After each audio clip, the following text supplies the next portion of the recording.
hoy reunidos para platicar acerca de este número dedicado a Tepito, Tepito quieto como un resorte y listo como un cerillo, en el marco de la Feria del Libro de la Universidad Autónoma de la Ciudad de México, que este año se ha dedicado a Juan José Reyes. Y pues bueno, les agradezco muchísimo a Ernesto Arechiga y a Isaí Moreno que pues hayan aceptado esta invitación. Me da muchísimo gusto poder verlos, aunque sea en esta pantallita. Este año, como saben ustedes, perdimos a Juan José Reyes. Este número todavía lo hicimos con él. También perdimos a nuestro querido Alfonso Hernández, ojalatero social, director del Centro de Estudios Tepiteños, quien hiciera durante varios años en la revista una columna de nombre Tepito Tepitorum. Yo no sé si ustedes se acuerdan de ella, fue en los primeros años de la revista. Y Alfonso pues nos dio todo su apoyo, toda su colaboración para la realización de este número que ahora estamos presentando. Seguramente si no se nos hubiera ido, ahora estaría también en esta mesa. Me acuerdo de cómo se gestó en esta librería de Álvaro Obregón, una conocida librería en la Roma.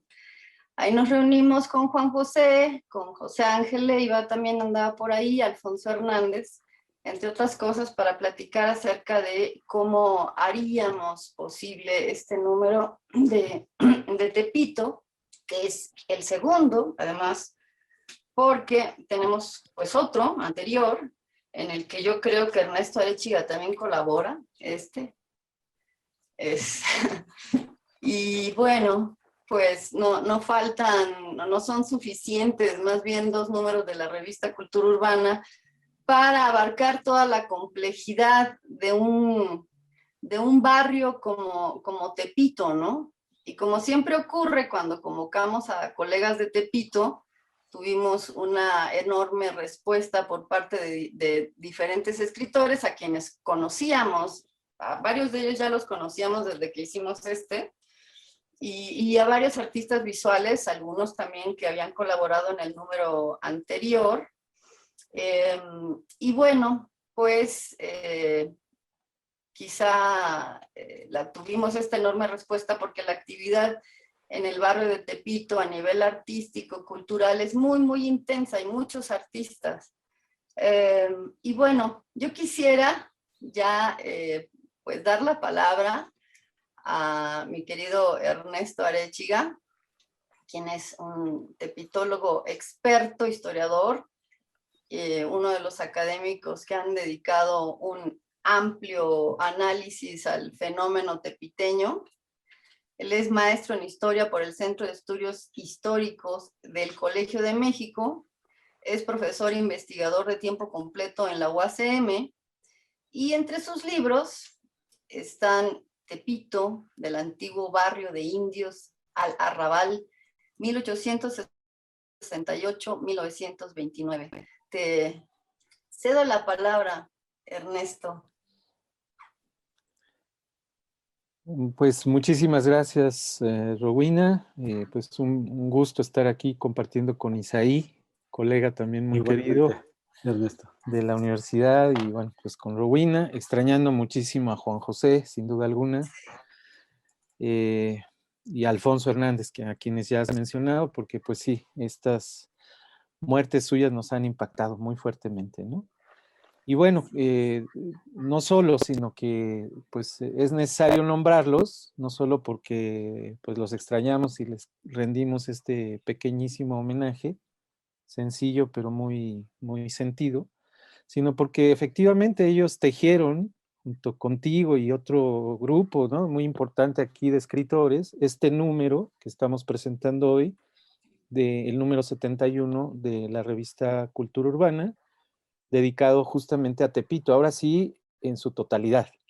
¿no? Porque Así es. aquel número 12, que también ya mencionaste, el número 12 de nuestra revista Cultura Urbana, se dedicó un dossier, ¿no? Una parte de la revista estaba dedicada a Tepito, y creo que fue muy interesante aquel número, No, querido, es todo lo pero contrario. sin duda, pues hacía falta eh, todo un número dedicado específicamente, ¿no? A este barrio tan lleno de cultura y tan lleno de historia también, y emblemático por muchos sentidos, emblemático y pues significativo para nuestra Ciudad de México. El barrio de Tepito, históricamente hablando, pues es una localidad de Santiago Tlatelolco, desde la época prehispánica, digamos, ubicada ahí a la orillita del lago, cuando todavía había lago, y aquello, Tenochtitlan y Tlatelolco formaban realmente pues islas o islotes a la mitad del lago, y de ahí parte el origen mismo, ¿no? De nuestro barrio de Tepito, siempre en una cierta condición marginal, un tanto frontera entre Tenochtitlán y Tlatelolco, un tanto, pues insisto, al margen, con oficios muy, pues, humildes y sencillos, ¿no? Como era algunas labores precisamente dedicadas al lago, o realizadas en torno al lago y sus recursos, y otras que pues le daban cierta fama, como era la de los torcedores de cuerdas, que ese es el origen mismo del barrio de Mecamalinco, que es donde después se forma propiamente el barrio de Tepito.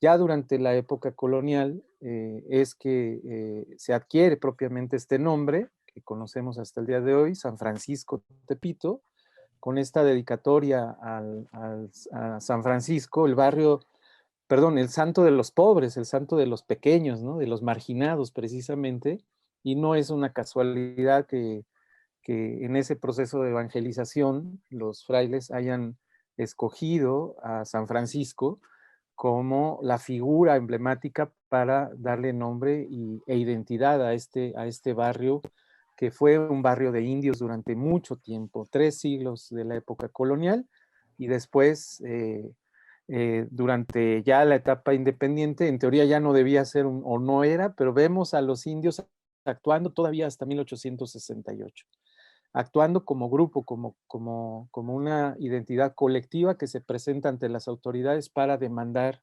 determinadas pues, atenciones por parte del gobierno de la ciudad. Después se urbaniza, ya después de la reforma, y bueno, en 1868 expropiaron a los indios de sus propiedades, viene el proceso de urbanización y se forma propiamente el barrio, digamos, bravo como tal, que lo conocemos ya del siglo XX, el barrio de Tepito, con toda esa cauda que lamentablemente se le ha ido como agregando y siempre identificando, ¿no? El barrio violento, el barrio poblado por gente, pues, de mal vivir, digamos, que tiene oficios, pues, supuestamente fuera de la ley o al margen de la ley, ¿no?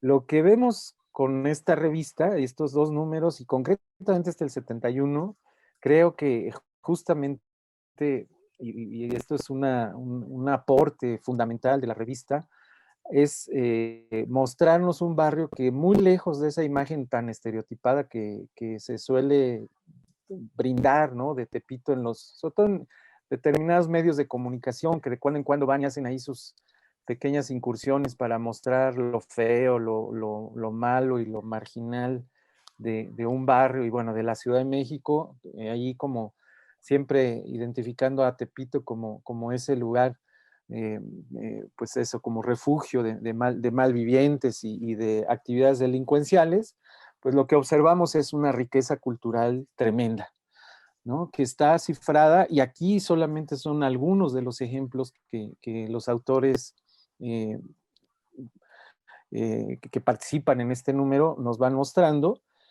una riqueza cultural que tiene mucho que ver, en efecto, con la propia forma en que se dio ahí el proceso de urbanización, quizá no un proceso de urbanización completo, digamos, o podríamos decir una suerte de modernidad incompleta la que se produjo en Tepito en términos de una prevalencia de cierto tipo de casa-habitación, la casa de vecindad, vivienda colectiva, con carencias múltiples en cuanto a los servicios, y no obstante, esa marginalidad, esa cierta pobreza y esa cierta carencia de recursos, una capacidad enorme de la gente para organizarse, para emprender, ¿no?, trabajos en común, para salir adelante a través del tianguis. Ustedes también creo que todos identifican a Tepito como un tianguis callejero que les ha permitido, digamos, salir adelante en cuanto a los recursos materiales necesarios para la vida y al mismo tiempo una riqueza cultural enorme. Un barrio donde pues ha habido figuras muy importantes de un muralismo fundamental, ¿no? Como Daniel Manrique, ¿no? Que pintaron las paredes del barrio antes de los temblores de 85 de una manera espectacular y haciendo una reivindicación precisamente de esa cultura del barrio. Aparece en la revista de la mano de los 12, 14 autores que participan aquí, pues estos temas, por ejemplo, una parte, digamos, fundamental de la cultura tepiteña tiene que ver con los bailes y los bailes callejeros, los bailes hechos en el patio de la vecindad y luego hacia afuera, en las calles y luego en los mercados, ¿no? Los sonideros, que también ahí está, por ejemplo, el sonido La Changa es un personaje también central en el barrio, y los bailes callejeros y el ser bailador, ser bailadora, forma parte, ¿no?, de el ser tepiteño, ser tepiteña. Muy importante esto, por ejemplo, de la mano de Fernando César Ramírez, quien es un entrañable escritor de ahí del barrio de Tepito, que por muchos años ha publicado una revista, pues fundamental también para entender al barrio, que se llama Desde el Zaguán. Él habla de los bailes en las vecindades, ¿no? Por ejemplo, y Pedro Sánchez nos cuenta del baile en los mercados, ¿no? Tenemos un aporte también que es, creo, esencial en este número, es la participación de Érico Stark, hablándonos de la diversidad LGTB-TTI, ¿no?, que es fundamental. También el barrio tiene me lo decía mucho una, pues muy querida, también entrañable señora tepiteña, una de las 7 cabronas de Tepito, doña Chelo, platicábamos con ella mucho y me decía, es que la diferencia con Tepito es que todo se expone, todo es abierto, aquí no hay lugar para la mentira, para la hipocresía, es todo muy abierto. Y entre esa apertura también tenemos esa apertura sin prejuicios, eh, muy, muy, muy a la vista siempre de esta diversidad sexual, ¿no? Es famoso el campeonato, el juego, ¿no?, que se hace ahí en el Maracaná, el estadio de fútbol, donde participan, ¿no?, estas diversidades sexuales con equipos de fútbol y juegan ahí, ¿no? Entonces, el trabajo de Érico Stark en ese sentido rescata un aspecto fundamental, ¿no? En fin, está Alfonso Hernández, evidentemente indispensable, como fue quien, digamos, orquestador, pero él también escribiendo aquí en este número. Sin duda igual con José Reyes, que también escribe, y entonces entre los dos tenemos textos fundamentales para comprender a Tepito. Quisiera también recordar aquí a Armando Ramírez, de quien se toma un pequeño texto, también fallecido ya lamentablemente, otra figura emblemática de la cultura tepiteña, novelista y pues periodista, prolífico, que pues fue uno de los personajes centrales del barrio.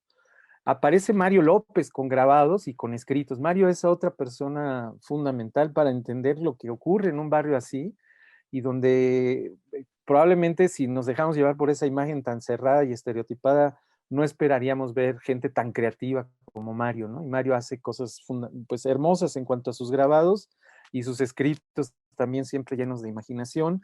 Por cierto, el fundador de una revista que también del barrio que circuló durante un buen tiempo, La hija de la palanca, que era una chulada de revista, ¿no?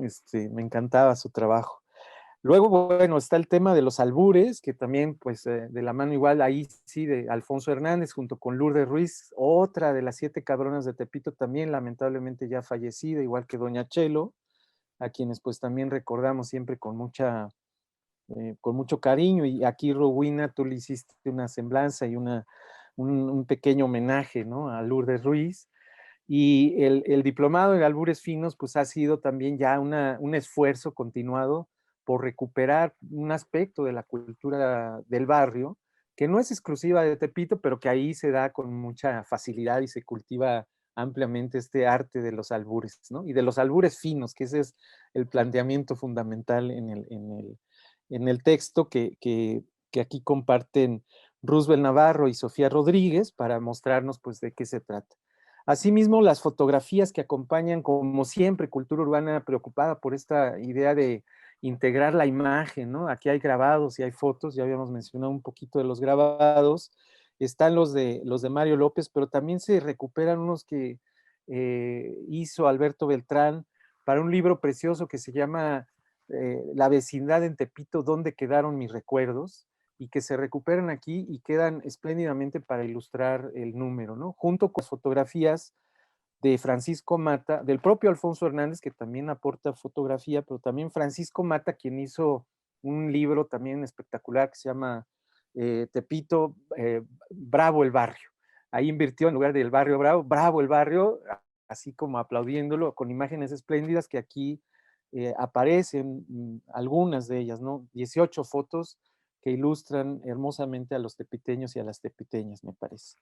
Desde luego se recupera otra figura histórica del barrio que vivió ahí, don Antonio Vanegas Arroyo, el gran impresor, que aquí pues atinamente toman una de sus múltiples calaveras, en este caso dedicada a la colonia de la Bolsa, que fue una colonia ahí aledaña al barrio de Tepito, hoy día ya su nombre desaparecida porque quedó absorbida bajo la colonia que se nombra Morelos, pero que durante mucho tiempo fue concebida precisamente con mucha cercanía a la imagen más negativa del barrio de Tepito. O sea, un lugar eh, poblado por gente mala y peligroso, donde no se podía circular y donde, sin embargo, pues ocurrían procesos culturales súper interesantes. Y don Antonio vivió ahí en Tepito y también, pues, formó parte de esta cultura. En fin, pues espléndido número, yo lo recomiendo mucho. Yo creo que no quiero contar así toda la historia, precisamente porque la idea de una presentación es invitar a los lectores a que vengan y que lean la revista, que la tengan, y ojalá que la tengan, porque la verdad es que pues esta revista Cultura Urbana, todos sus números siempre son espléndidos en ese sentido, o sea, son de colección por el conjunto de imágenes, de textos, y este tejido que es muy, muy bonito siempre en cuanto a su composición, ¿no? Que eso es algo digno de notarse y que en este número 71 pues no se queda atrás, ¿no? La composición de imagen, texto, la combinación de fotografía, grabado, textos que aparecen también, por ejemplo, poéticos, junto con narrativa, con crónica, pues hacen de esta revista un número espléndido. Y Tepito, quieto como un resorte, listo como un cerillo. Tepito existe porque resiste también. Tepito mágico, albur del tiempo, estas frases que se han ido configurando ahí al interior del barrio por los propios grupos culturales, el Homo Tepitecus, ¿no? Tan importante que fraguó Alfonso Hernández, pues dan, creo, para mucho y verdaderamente es recomendable, ¿no? La lectura de este trabajo, de este número de la revista Cultura Urbana, y ojalá tengamos otro, porque seguramente hay muchos más temas que abordar en torno al barrio y mucha gente que a propósito, y ya con esto concluyo, a propósito de pues la lamentable y bueno, pues finalmente también como parte incluso del proceso natural, ¿no? De la muerte de muchos de estos ilustres tepiteños y tepiteñas, pues también subrayar y haciéndole siempre ese homenaje que merecen y sin olvidarlos nunca, que hay nuevas generaciones de jovencitos, jóvenes, mujeres y hombres, tepiteños, tepiteñas, que están haciendo también desde su barrio y desde su identidad barrial, expresiones culturales magníficas en muchos sentidos, ¿no? Y ya conviene que ellos también empiecen a ser conocidos fuera del barrio. Allí adentro son muy conocidos, pero hacia afuera, proyectarlos y proyectarlas para que pues se mantenga esta tradición, creo yo, de un barrio que lejos de su imagen tan negativa, es una imagen de una profunda riqueza cultural. Bueno, pues con esto concluyo mi participación y agradezco mucho su atención y la invitación a estar aquí con ustedes. Gracias. Muchísimas gracias, Ernesto. Esta sugerencia que hiciste al final la vamos a tomar muy en cuenta porque de hecho ya lo habíamos pensado. Y es eso, incluir pues a las más recientes generaciones de creadores que que deben ser bombas, ¿no?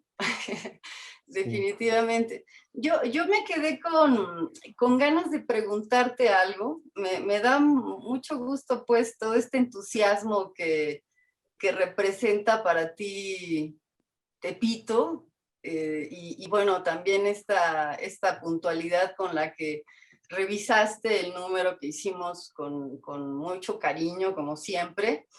Pero me quedé pensando en la primera parte de tu participación, en la que hablas de estos grupos de indios que tenían organización, indios organizados que se presentaban ante las autoridades eh, para reclamar, etcétera, y que fueron expropiados de sus terrenos, ¿no? Y es importante este punto porque es como un fenómeno repetitivo, ¿no? En nuestra sociedad y es, pues, desde mi perspectiva, la mayor injusticia social que se comete en México y en el mundo está vinculada a fenómenos similares, ¿no? A este fenómeno de quitar las tierras a los pobladores originarios. Entonces, mi pregunta es, ¿qué pasó con los indios a los que expropiaron? ¿A dónde fueron a dar, no? Haces mucho recalque en el tema de que Tepito es, sí, sin duda, una zona de la Ciudad de México que se considera habitada por maleantes, etcétera, ¿no? Sí, bueno, pues muchas gracias. Sin duda, como barrio de indios, efectivamente conformaban una corporación, quienes ahí vivían y sí los vemos, esto a través del archivo, esto aquí estoy hablando desde la experiencia de quien explora en los archivos históricos del pasado y encuentra, en este caso, a gente que estaba organizada bajo una figura, los hijos, y así se denominaban, hijos del barrio de Tepito, que se presentaban de manera colectiva ante las autoridades. Por supuesto que a veces firmaban, muchas veces con una cruz, porque ni había, no, probablemente no sabían No saben escribir. leer ni escribir, pero en realidad son actores colectivos, así se presentan. Y la propiedad de la tierra también era colectiva, no era individual, no era privada. Entonces, el régimen que emergió de la independencia, el régimen republicano, en teoría y de manera legal, pues suprimió esa existencia de las llamadas castas, la división entre indios, españoles peninsulares, españoles criollos, etcétera, y en teoría suprime y declara la igualdad, pero los barrios y los pueblos de indios y los barrios de indios se mantuvieron actuando todavía bajo estas condiciones durante mucho tiempo. Y es más, podemos decir que algunos siguen actuando así, con esa idea de lo colectivo y con esa idea de la propiedad de la tierra en colectivo también. En el caso de de Tepito, pues estando tan cerca de la ciudad, a 1 kilómetro realmente del Zócalo, ¿no? Un poquito más, ¿no? De 1 kilómetro, 1 kilómetro, 1.1, digamos, del Zócalo, pues han sido o fueron objeto de una especulación urbana sin lugar a dudas. Y sí, en 1868 los expropian y se subdivide ese espacio para fraccionarlo y formar lo que se conoció como la colonia Violante, la colonia Díaz de León, la colonia Morelos y la colonia de la Bolsa, de la que hablamos un poquito hace rato. Y pues pasaron dos situaciones. En algunos casos sí he podido documentar que se quedaron ahí, aunque ya no pudieron mantener su organización. Es decir, algunos de ellos lograron hacerse de un pequeño terreno, ya ahora a título individual, y se quedaron como habitantes originales del barrio, ya formando parte de estas colonias que, como dije también, no fueron precisamente modernas, ¿no? Aunque les pasaron por encima la idea del fraccionamiento y dejar de ser un barrio de indios para formar una colonia, realmente los servicios urbanos no llegaron o llegaron mal, de manera incompleta, y tardaron mucho tiempo en mejorar. Todavía hasta el día de hoy hay muchos problemas ahí. Y otros, la mayor parte probablemente fueron expulsados de sus tierras y se fueron. No sé, ahí sí no tengo la trayectoria. No pude, digamos, estamos hablando de 1868, un proceso que fue cuando ocurrió la expropiación. Entonces, después es ya muy difícil seguirle la huella, sobre todo a gente que, como dijimos, no escribe, no tenía, no estaba alfabetizada y por lo tanto es muy difícil que en los archivos vayan dejando huella. Si no es a través de estas quejas, y lo último que queda es esto, o sea, la queja frente a la expropiación, una reivindicación de su derecho a la propiedad colectiva y finalmente no, pues no sé, digamos, la mayor parte fueron expulsados y llegó nueva gente a vivir ahí. O sea, Tepito tuvo ahí una suerte de refundación, podríamos decir, con la formación de las colonias y la llegada de mucha gente que vino sobre todo del Bajío. Por eso, hablando con los tepiteños de hoy, sabemos cuánta gente, digamos, tiene su origen en el Bajío, de ahí mucho la tradición zapatera, mucha de la gastronomía tepiteña hoy día proviene, digamos, de la zona centro de del Bajío de México, y ahí hubo como una sustitución, o sea, los indios del barrio, algunos que son la minoría se quedaron y se sumaron, digamos, ya como vecinos, pero sí se nota esa desaparición. Los hijos del barrio pasaron ahora a ser vecinos, cambió, y sí vemos de todos modos peticiones en el archivo actuando a los vecinos, pero ya no como hijos del barrio, sino ahora como vecinos de la colonia Violante o de la colonia Díaz de León, demandando, pues sí, su derecho a la ciudad, pero no, ya no como actores colectivos, sino como ciudadanos a título, Independiente, a cada uno título individual, ¿no? personal. Sí, Ujú. Gracias para no por alargarme esta. tanto porque da para mucho, pero bueno, sí. Y bueno, una última cosa que es muy Sí, interesante es cómo, a pesar de esto, o sea, Tepito por la ubicación ha sido muy ambicionado por varios proyectos de tipo claro. especulador, porque está en una Sí, sí, zona sí. donde el precio del suelo es altísima, o sea, es Altísimo, altísimo. sí. Entonces, la gente organizada en Tepito, pues lo que ya dijimos que ahora de manera a título, digamos, individual, pero como ciudadanos y organizados luego en Sí. colectivo, pues han frenado varias veces varias de estas iniciativas y lo han hecho de formas muy creativas, que eso es muy interesante, proponiendo alternativas, que luego no han cuajado estas alternativas en general, pero la resistencia está ahí, por eso este dicho es tan certero, el de Tepito Claro. existe porque resiste. Sí, han estado en resistencia siempre, constantemente. De hecho, el Así es. número, el primero que hicimos, alude a ese tema, ¿no? Tepito, un Sí, barrio en resistencia, y es algo en lo que siempre hacía hincapié también nuestro querido Alfonso Hernández, ¿no? Esta sin duda. capacidad de organización que tiene un origen, pues muy lejano ya en los tepiteños y que se mantiene en la actualidad, pues, ¿no? Sí.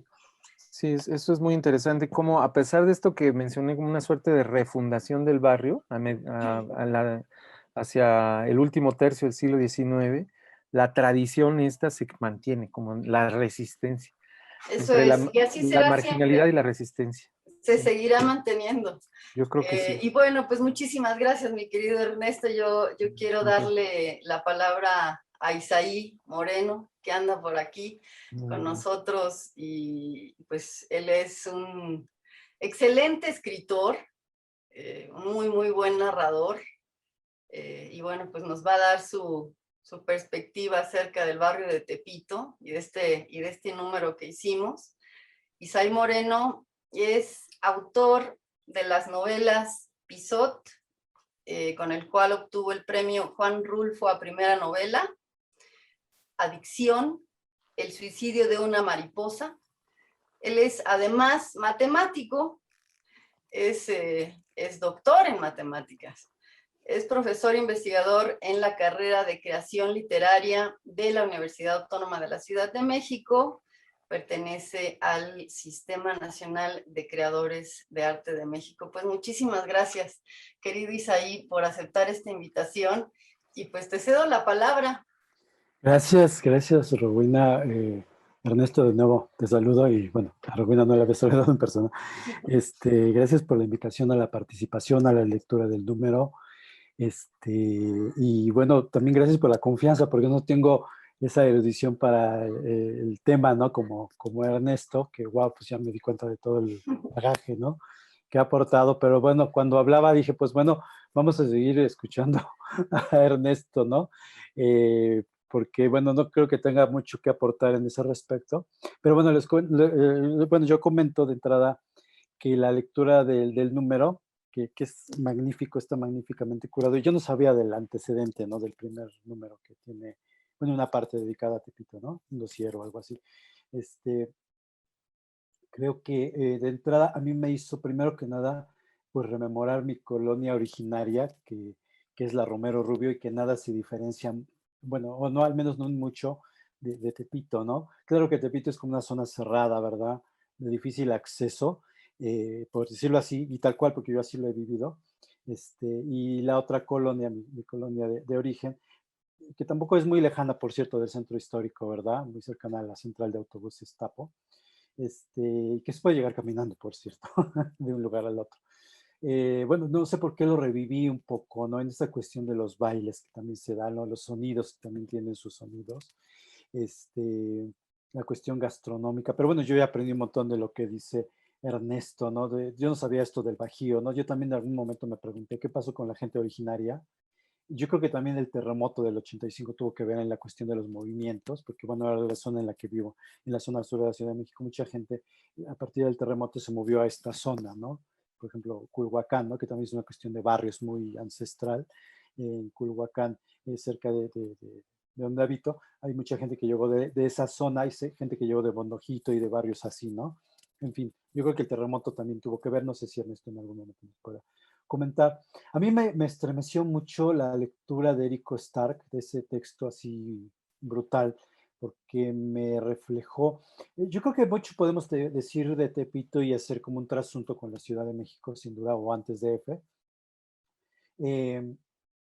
Podíamos ver de algún modo un micromapa, una microciudad en Tepito, ¿verdad? Representada en la Ciudad de México.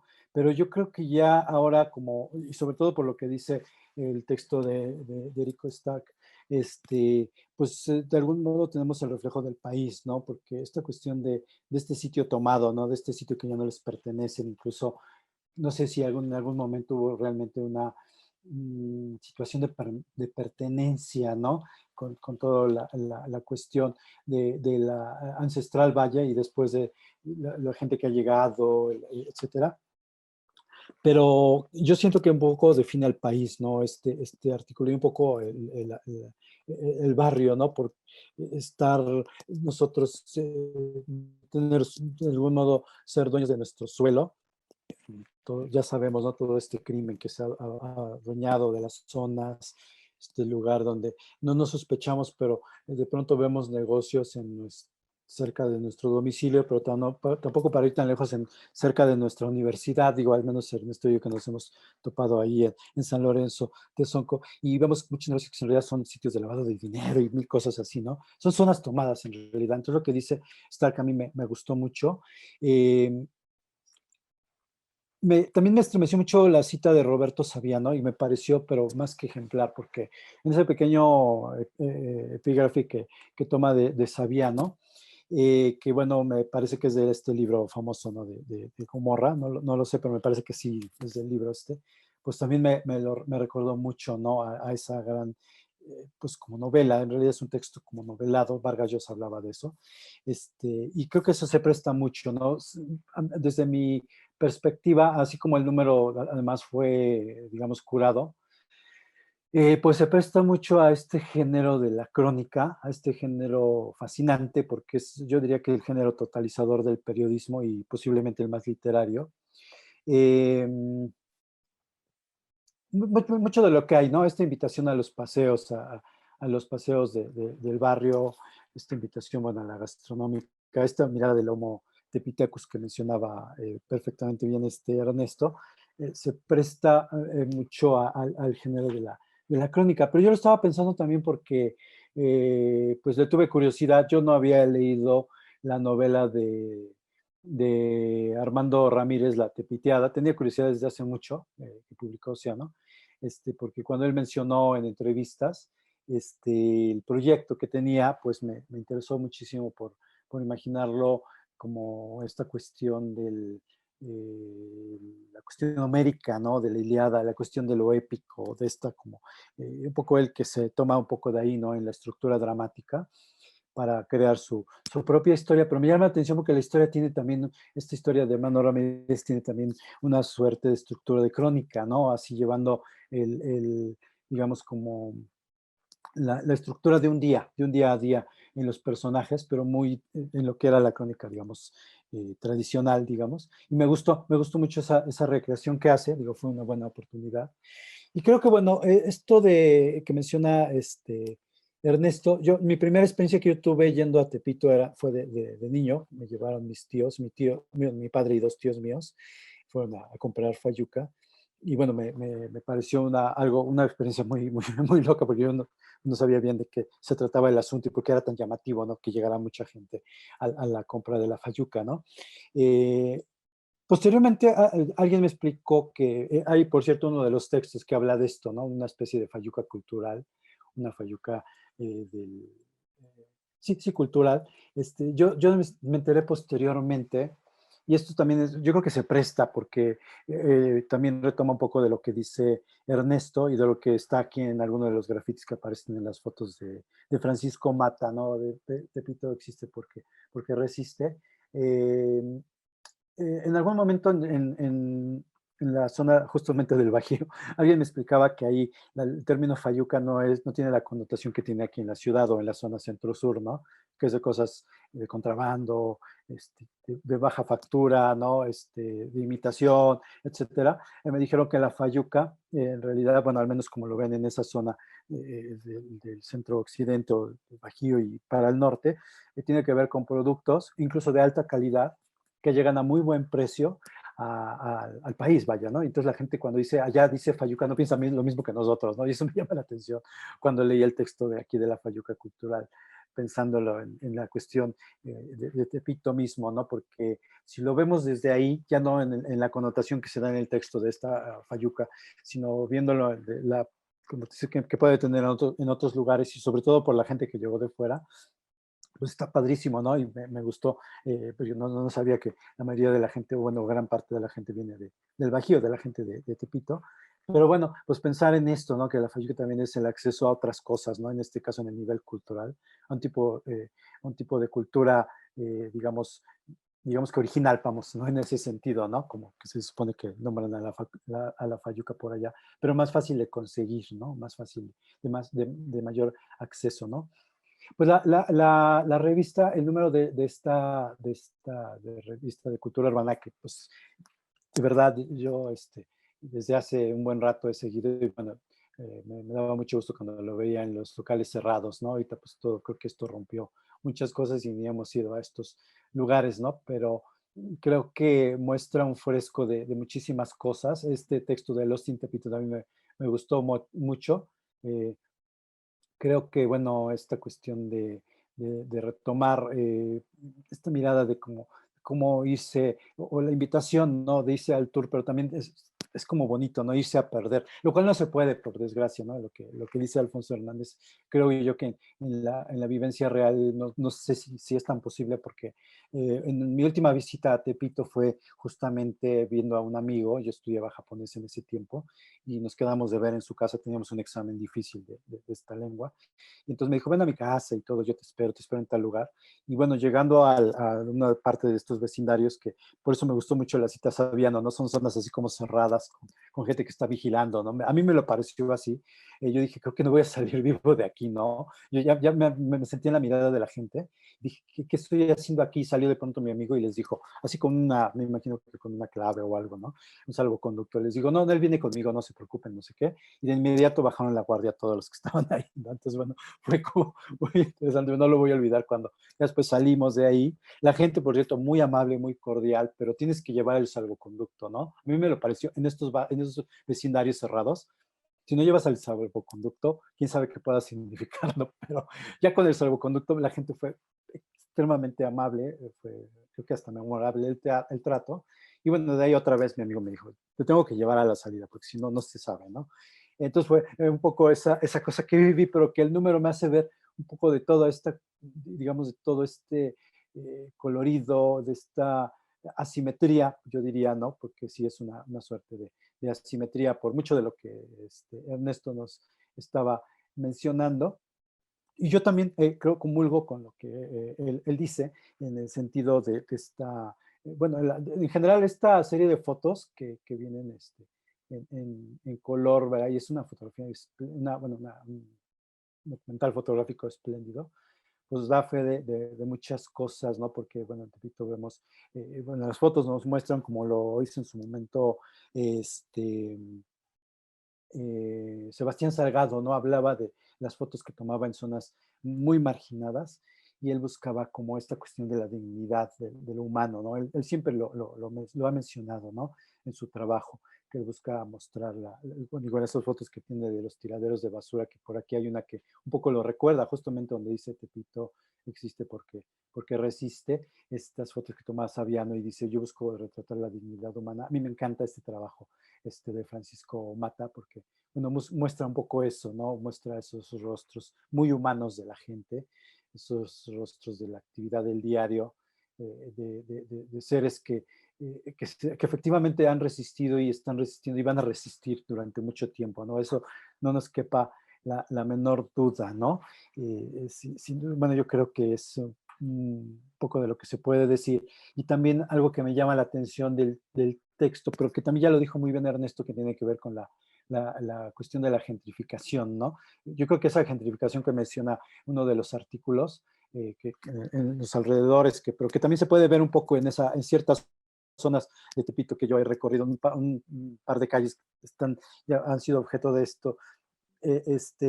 Yo creo que lo que nos mencionaba Ernesto, pues ya había empezado esa gentrificación, ¿no?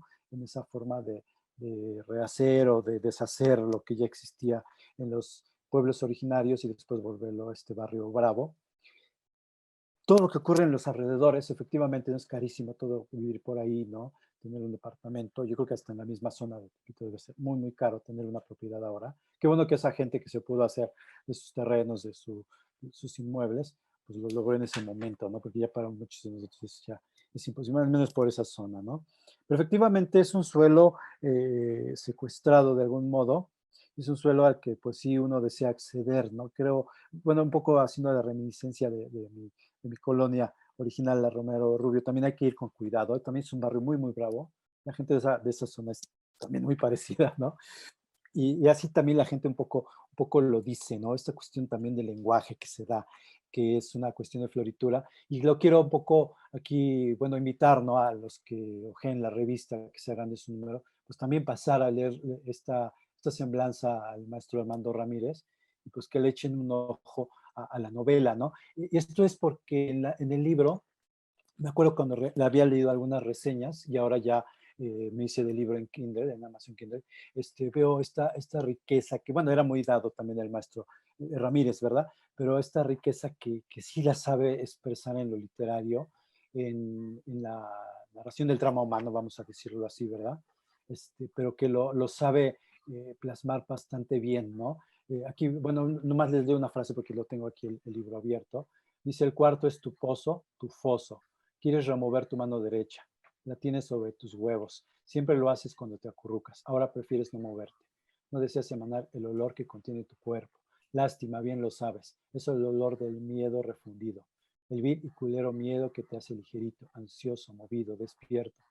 Dormitas, cabrón, papá, bla, bla, bla. Sigue, ¿no? Pero vean, ¿no? Cómo maneja el lenguaje, bueno, con una riqueza, pero a la vez con una brutalidad, ¿no? Que a mí me estremeció del libro en seguir a sus personajes, digamos lo que podría decirse que es un día, ¿no?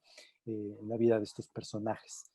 Bueno, no sé qué más podría yo mencionar. Yo diría que Tepito pues es una ciudad en sí, dentro de su pequeñez, ¿verdad?